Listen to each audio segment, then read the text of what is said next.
Hello guys, and welcome back to another one of Leo's little mountain adventures. So today, well actually not today but tomorrow, we're going to attempt reaching the top of that big fella over there, which right now is covered in clouds. Its name is Castor and it's 4,220 meters high, so it's definitely going to be an adventure, hopefully a good one. So if you want to know more about the whole trail, how hard it is, and well, if you want to see a few pictures that I'll take along the way, well, you know what to do. Just keep watching.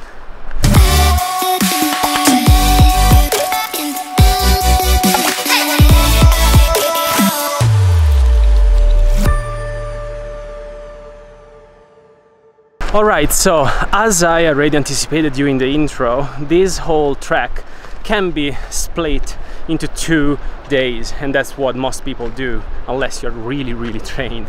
So on the first day you'll have to hike all the way from the bottom of this valley, and small tip, if you are lazy like I am, you can book a jeep service that will take you, well, at the beginning at the trailhead here at 2,300 meters, and it basically avoids you the first part, which is just a long walk on an unpaved road. So if you want to avoid that little first part, you can just book a jeep and arrive all the way to the trailhead. Now the first day, from an elevation gain perspective, is actually the bigger one, because it's going to be 1,100 meters in positive elevation gain. And well, it's a beautiful hike with vistas all over, well, the mountains, the glaciers and the valley. So a really enjoyable hike, and it's going to take around 3 hours more or less, and the end destination is the Rifugio at 3,400 meters. So a very beautiful first day.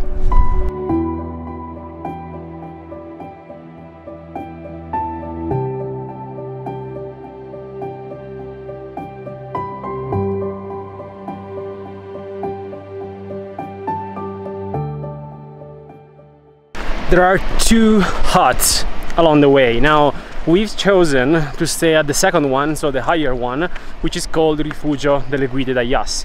But if you want, you can also stop earlier at the first hut, which is at 3,000 meters flat, and it's the so-called Mezza Lama, and that's also an option. So it's totally up to you if you want to do more gain on the second day or on the first day. The Mezza Lama hut is a little bit smaller, so you'll have to book a lot in advance to find the spots there. It's very cute, and otherwise, again, you can just keep hiking and arrive at 3,400 meters at the second hut, where we're going right now.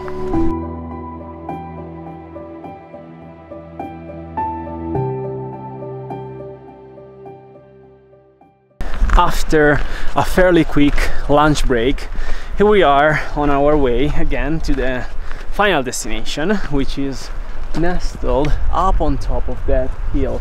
Well, probably you won't see it with a wide angle, but I mean, look at the views with these glaciers. They're just incredible. I'm really impressed.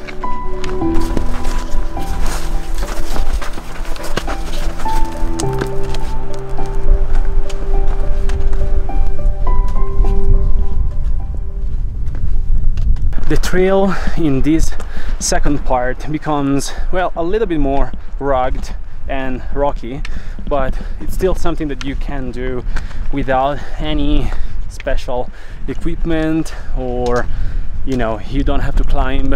It's just, you need to be an experienced hiker to do it, but it's nothing extreme. So you can still reach the second hut even if you're not planning any big ascent.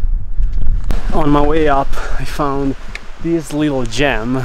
Look at this beautiful glacial lake where you get the bleak glacier reflecting, and of course all the peaks around. I mean, wow. And you know, these are the things that you can't plan for, and they are, you know, the little pleasant surprise that you find along the way. A place where I could have easily spent 2 hours shooting around with these beautiful glacier vistas that are reflecting 360 all around the lake.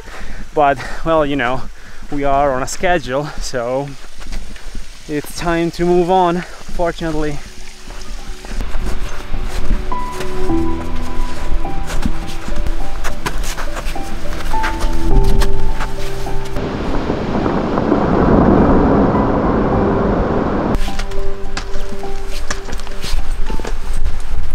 After briefly crossing the glacier down there, you'll find yourself in basically what it is, a sea of small rocks, a ravine basically.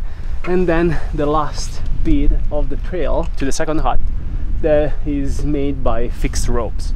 You can see it, that goes all the way up there, and you can see the solar panels up on top of this big rock, and that's where the second hut is. So final piece for today.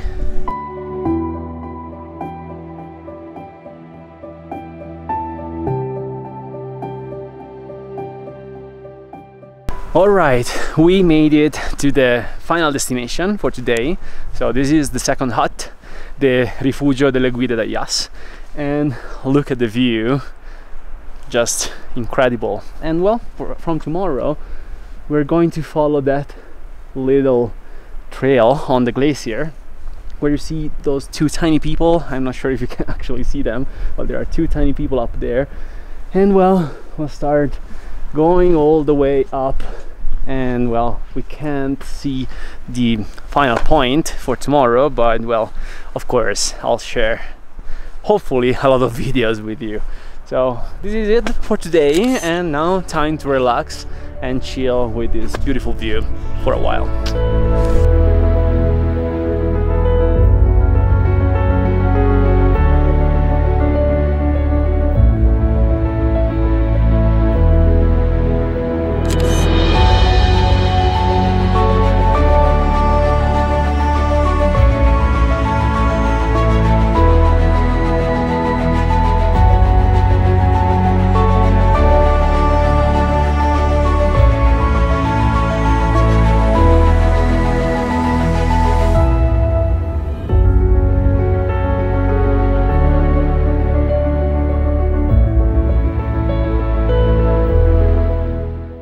And we are off to a beautiful early morning start. We've been walking for approximately 30 minutes on the glaciers up, and our final destination is up there on the very top.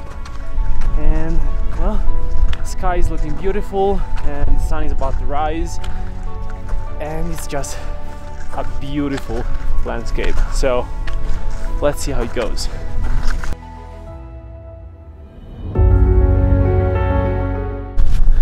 After a bit more than 1 hour of walking, we arrive at this point, this kind of pass between the Pollux, which is another 4,000, really worth a hike, well, climb, and the Castor, which is up on top here, and that's our final destination. So you are between these huge giants. The sun is just rising. You can see the Mont Blanc that is taking the very first light, hidden behind the Monte Rosa, and the Gran Paradiso, which is also far in the distance, taking the first light. And well, I mean, the views are just breathtaking, so just incredible. All right, so now the last stretch.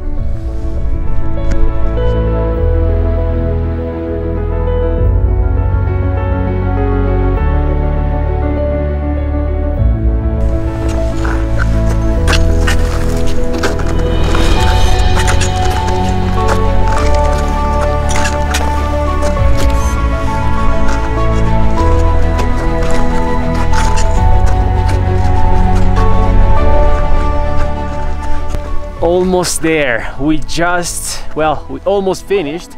This one is the top of the peak, so we are right below the crest. And well, this was the whole zigzag basically, and it was the steepest part by far of the whole trek. And this one is the last crevasse, but this year there's been so much snow that basically normally it would be much steeper. This year we can, well, easily go all the way to the top. So look at the view from here. What a gorgeous day, really. Perfect weather, perfect views, just unbelievable.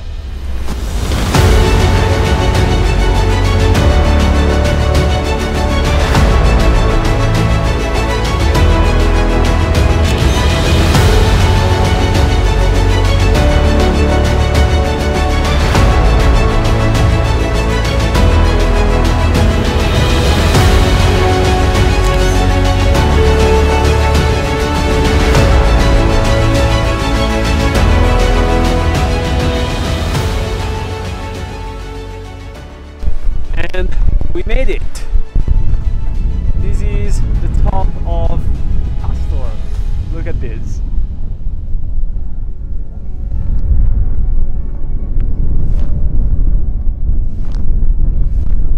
Wow.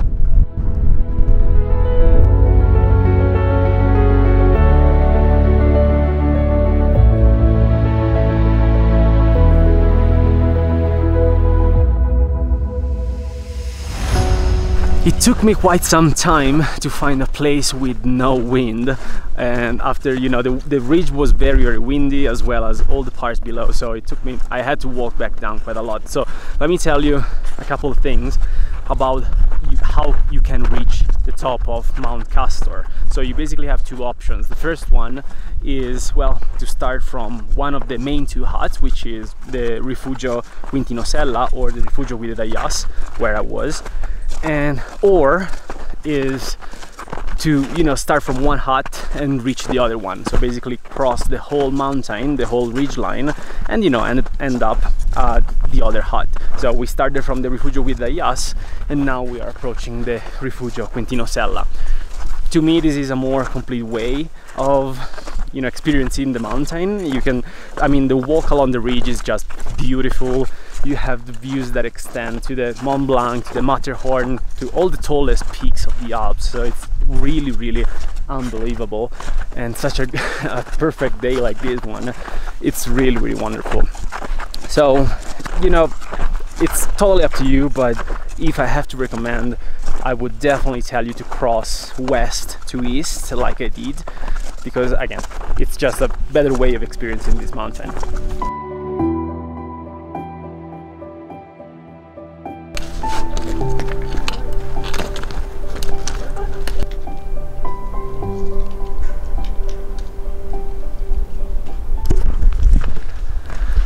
The way down from the Rifugio Quintino Sella all the way to the Colle di Bettaforca, which is right behind that bigger rock, is long, and a lot of rocks along the way. So arm yourself with patience and just take it easy, take it slowly.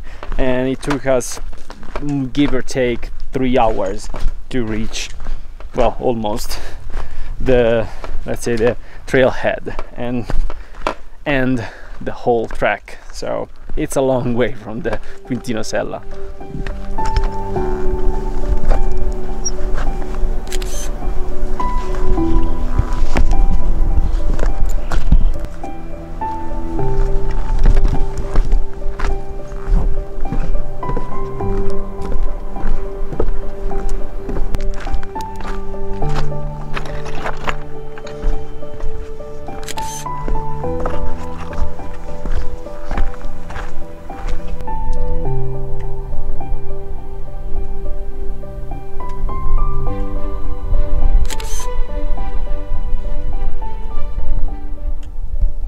Alright, now I can officially say that we made it. We arrived at the final point of this trek, this climb, whatever you want to call it.